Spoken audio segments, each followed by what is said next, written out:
Everyone in the audience here is taking in the perspective just being in the room with you guys. Yes. You were way out of the room. You were way on out there, and it gave you a new perspective. Reid, can you talk a little bit about that? Oh, I'm looking around at these pictures. I remember Christina taking that photo that's back there. We had GoPros on our solar arrays that could take pictures of our spacecraft and the moon. There's the sun behind the moon, the eclipsed moon. It's spectacular. But when we came in for entry, coming back to Earth, we were doing 6 miles every second. 6 miles a second. And it still took us 4 days to get out to the moon and 4 days to get back. So the scale is just absolutely unbelievable. I was just reading, if you took every planet in our solar system and just put them edge to edge, it still doesn't fill up the whole space from the Earth to the moon. Like, that's how far away the moon is. It's really far away. Tell us, when you were coming back, was it more nerve-wracking going up or coming back down? Well, it's really from launch till landing, but it doesn't end until those chutes come out. But for the landing, it's like all the sights, all the feels. It's like the best roller coaster ride you've ever been on. The first thing you see is like plasma, the colors starting to show up. This fireball building outside the windows. It was red and it was coming down, and then it was like blue and green. It was like somebody was welding, like flashing. It was so bright I put my dark visor down, like my sunglasses on. And then when the drogues come out, you're like getting thrashed around and you're pushed into the seat with the G-forces. It's just all really exhilarating. And then the drogues cut and you're falling again. And then the mains come out. And then Christina and I did one of these when the three. Three good mains. Yes. 3 good mains. I know. Wait, I have to sell her out for just a second. So when we landed, we splashed down in the Pacific Ocean. We're waiting for the rescue forces to come open the hatch. And Christina, out of her spacesuit pocket, goes, "I got some peanut M&Ms. Anybody want some?" And so we're leaning back against the side of the spacecraft. We just come back from the moon. We're just eating peanut M&Ms. We were happy. I know. I have to say, astronauts, they're just like us. Well, I would say that teamwork is the epitome of what we do, not only in human spaceflight, but probably every endeavor that you take on. And the walls here say a celebration of heroes. And I want to be clear, that is not us four. That is the people on the ground that have been working on this mission for 20 years plus. That is you all that followed this mission and supported it. That is our teammates in mission control, the rocket, the launch. Teamwork is 100% everything. We learned when we saw the most amazing things in the universe, they humbled us. They made us realize that we are nothing without each other. Yes. Beautiful. You know, there are so many different moments, and I mean, we were like, wow, over and over again. And it just kept getting better, and then you come home in a fireball. So, like all of it, really, the whole thing together is a unique experience. But the moment that the engines cut off, when the rocket stops pushing you, which you're feeling the push like you're on gravity into your seat, and then the engines cut off and you feel like you're floating for the first time, that is a very special moment. And I would love it if more people could experience that. That's cool. But as I was talking, I realized actually the feelings are great, but the view. I changed my mind. The view. If you could see all of Earth in one glance, Yes. that is a very special perspective. Yeah. Earth. Hi, my question is, what is your favorite thing about gravity that you missed while you were up there? Ooh. Putting things down. You want to take it, Jeremy? Yeah, sure. Really, nothing. I just had the most amazing time in microgravity, and we were all talking about, hey, maybe we could just do one more lap around the moon before we go home. We were not ready to go home. Like if you get the chance to experience microgravity, you just have to do it. It's so much fun.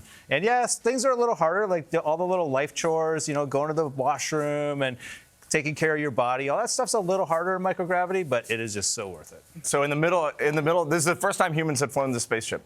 So we were testing out everything. I mean, we were really testing out everything. And one of the things that we didn't know we were testing out was our caution and warning system. So in the middle of the night, we had a warning come on that was a very dramatic and important warning, which kind of gave us indications that fuel was leaking out of our spacecraft. It was called a run box warning, and we have procedures that we must execute, and we must execute them right now. So imagine all 4 of us are asleep. We're floating in our sleeping bags, and we get this alarm, and I wake up, and I'm looking at the display, and I'm like, I think that's a run box warning. And all of a sudden, that got everyone's attention immediately. Wow. And Jeremy was asleep in front of the control system, and he woke up. came underneath the controls to my left, and he's like, we need to be executing the boldface emergency response right now. So he started to configure the propellant system for shutting down the fuel system so we could preserve the fuel that we had in the spacecraft. And as we were watching these, this warning was coming and going and coming and going, which is unusual. Normally you would get this thing and it would just stay lit the whole time. And we talked through this very rapidly, and we decided that we would hold and not execute these procedures, because if we did it, it would shut down our entire fuel system. Oh my God, Reid, And that sounds very scary, Yikes. guys. We didn't do it. It was, you know, it was really remarkable, and I was also very moved because they played you, Jim Lovell, a message from the late great Jim Lovell, the commander of Apollo 13. Yeah, of course. Taped a message for them saying, "Hey, welcome to my old neighborhood." Welcome to my old neighborhood. Wow. One of the things that I thought was really remarkable for Apollo 13, you actually went through some of the training that the astronauts did. And at one point, you promised Kevin Bacon, who played Jack Swigert, 10 close-ups if he kept his mouth shut about something. That happened to you. Oh no! Oh my Lord! Wow, that's a deep pull. That's a deep one. Well, we had to do Air Force training because we were going to shoot on the Vomit Comet, the KC-135, that you guys probably didn't used to have to do, but they used to use it to train by flying parabolas in the sky and then creating weightlessness, basically. So we're going to bolt our sets down and film the actors weightless, which is the way they used to practice EVAs, getting out and so forth in the Gemini era and later.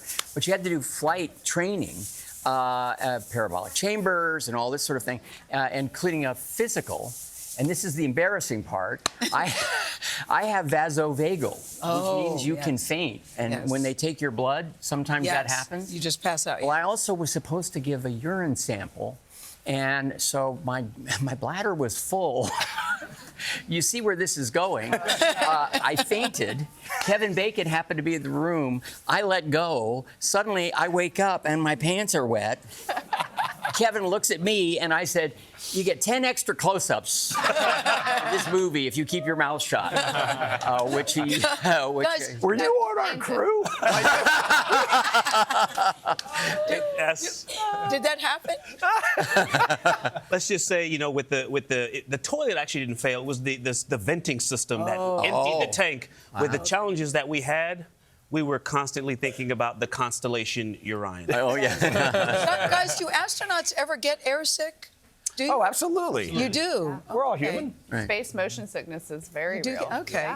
Yeah. When you're on the International Space Station, well, do you know that we called them? On flight day 7, we had a link up with the International Space Station. It was one of our favorite days, and the best part about that whole call was we were all eating the same food. So here we were, 100,000 miles What from was the Earth. food? What was We had spicy green Spicy beans, beans. broccoli au gratin. We had the beef fajitas, chicken. What's amazing is the food seems to have been very, very good up there. It was great. Surprisingly so. Yeah, I've heard that you can't eat bread in space because of the crumbs could get. Is that true? Is that true that you're not allowed to eat? But that's what I heard from a science friend of mine. Ron, please stay with bread, us. chips. I heard this. We could talk about this forever because we just love this question, but really just find the thing that you love doing. It doesn't have to be science. It doesn't have to be engineering. It has to be the thing that you love doing, and go out there and give it your all every single day. Jeremy often talks about each one of us has a gift, and to be truly happy, we have to be sharing that gift. So find your gift and share that with the world. So one of my dreams for future space exploration is that, you know, not only do we get to the moon and stay sustainably and responsibly, that we get onto Mars. And so I hope that by the time you're ready to take a journey like that we have done our job to make it safe and repeatable so that you get the chance to go. Would you all go back again? 100%. 100%. Victor, a little hesitation You said there. maybe later. Maybe later. What did you do when the toilet broke? Did you just let it fly around? We didn't let it, but sometimes it. Right. Well, the toilet is a very important piece of equipment in any spaceship. And we had two different things. At first, the toilet, when we first turned it on, the fan that actually keeps everything going where it needs to go didn't quite turn on. So we tried again, we gave it some time, and we got that working. But then you have to get rid of everything that you output.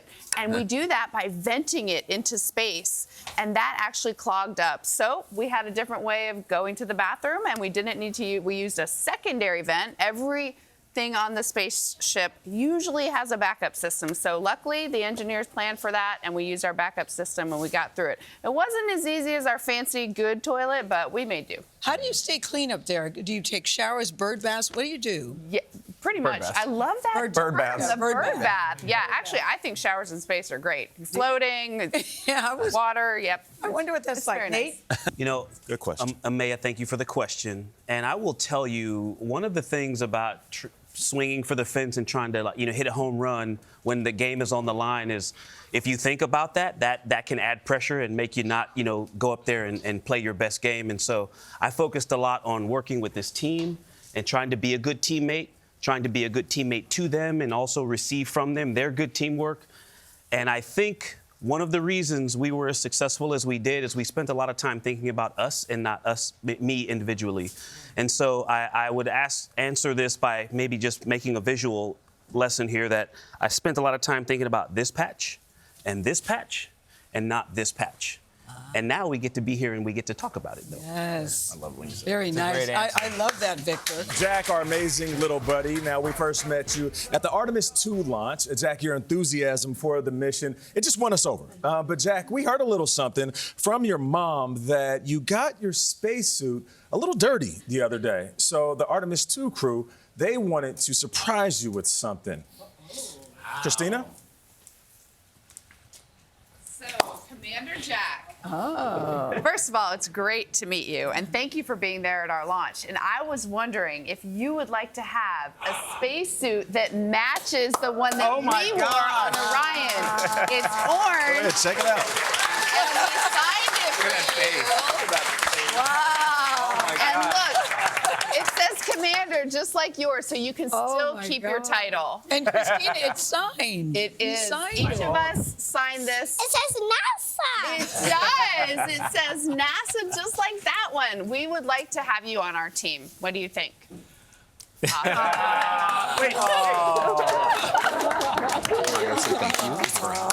Oh, Jack. Well, seeing how emotional he is, how does it make you feel? Amazing. We're so incredibly thankful.